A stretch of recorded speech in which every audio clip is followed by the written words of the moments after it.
Hello students, आज हम पढ़ने जा रहे हैं डिविडेंड पॉलिसी, जिसके अंदर हमारे पास दो ग्रुप होते हैं। फर्स्ट ग्रुप जो होता है वो उसको हम कहते हैं कि जो रिलेवेंट होते हैं वैल्यू ऑफ द फर्म के लिए, और जो सेकंड ग्रुप होता है वो इररिलेवेंट होता है वैल्यू ऑफ द फर्म के लिए। तो जो फर्स्ट ग्रुप होता है आपका, उसके अंदर हमारे पास आता है वॉल्टर मॉडल, और दूसरा जो हमारे पास आता है वो है गॉर्डन्स मॉडल। ठीक है। लेकिन जो सेकंड ग्रुप है आपका, जो irrelevant for the value of the firm होते हैं, उसमें आता है मोदिग्लियानी एंड मिलर अप्रोच। तो आज हम इनके प्रैक्टिकल जो फॉर्मूले होते हैं उनके बारे में जानने की प्रैक्टिस करेंगे, और जानेंगे, और उनके क्वेश्चंस को प्रैक्टिस करेंगे। ठीक है, ओके, ठीक है। चलिए देखते हैं। सबसे पहले हम स्टार्ट करते हैं वॉल्टर मॉडल। जो हमारे पास वॉल्टर्स का मॉडल है, उसके लिए हमारे पास जो फॉर्मूला गिवन होता है वो होता है P is equal to D plus R upon में के E bracket E minus D whole divided by, यहाँ पे हमारे पास आता है के ई। इसके अंदर में हम जानेंगे जो डी है वो डिविडेंड रेट होता है आपका, डिविडेंड रेट गिवन होता है, डिविडेंड रेट या फिर पे आउट रेशियो भी बोल सकते हो इसको आप, डिविडेंड पर शेयर भी बोला जाता है। ठीक है। रेट जो आर होता है आपका वो रेट ऑफ रिटर्न होता है, जो कि आपको क्वेश्चन के अंदर गिवन होगा। ठीक है।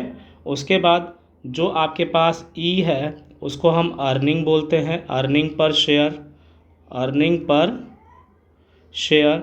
एंड जो के ई है ये सभी आप लोग जानते हैं, क्योंकि पहले हमने पढ़ा हुआ है। Cost of capital means equity, equity की जो कैपिटल होती है, कॉस्ट ऑफ कैपिटल, उसे हम क्या बोलते हैं, के ई के नाम से डिनोट करते हैं। ठीक है, थोड़ा सा वर्ड मिस्टेक हो गया यहाँ पे, कैपिटल। ओके, ये चीज़ होती है।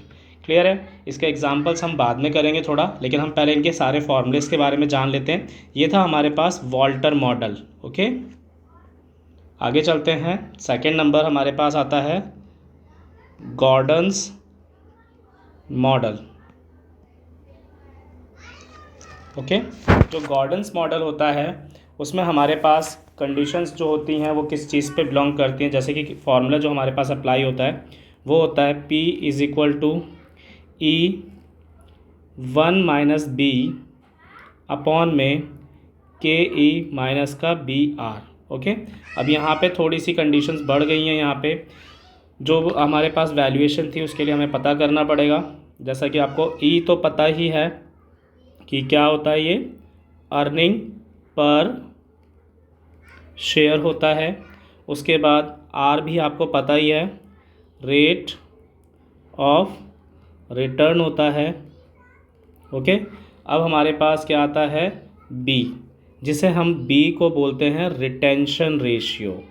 क्या बोलते हैं इसे हम, रिटेंशन रेशियो कहते हैं, जो कि आपको परसेंटेज में ही निकलती है जाके। ठीक है, रिटेन अर्निंग भी बोल सकते हो इसको। और उसके बाद जो बी आर करके आपको एक साथ में दिया हुआ है, जब हम रिटेंशन रेशियो को रेट ऑफ रिटर्न के साथ मल्टीप्लाई करते हैं तो उसे हम एक तरीके से ग्रोथ रेट भी कह सकते हैं। क्या कहते हैं उसे हम लोग, ग्रोथ रेट भी कह सकते हैं। ठीक है। उसके बाद हमारे पास आता है जो ऊपर हमारे पास 1 माइनस बी ब्रैकेट के अंदर गिवन था, उसे हम बोल सकते हैं डिविडेंड पे आउट रेशियो, या डिविडेंड रेशियो भी बोल सकते हैं। ठीक है, dividend pay out ratio.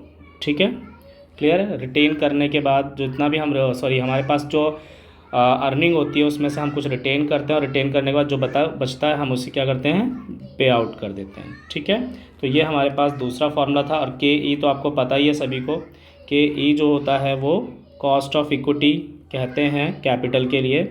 Okay, ये हमारे पास था सेकेंड फार्मूला। ओके, अब हम बात करते हैं मोदिग्लानी एंड मिलर अप्रोच के बारे में। ठीक है, तो मोदिग्लानी एंड मिलर अप्रोच जो है हमारे पास, उसके लिए हमारे पास जो फॉर्मूला अवेलेबल है उसको भी जान लेते हैं पहले।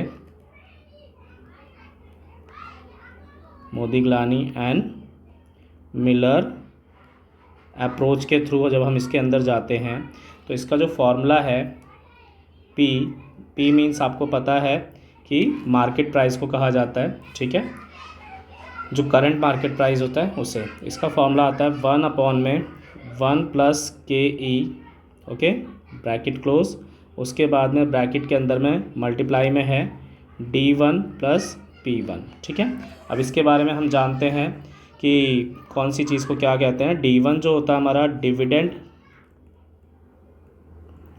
टू बी रिसीव्ड, जो अभी हमें रिसीव्ड होगा। ठीक है, एंड P1 जो होगा मार्केट प्राइस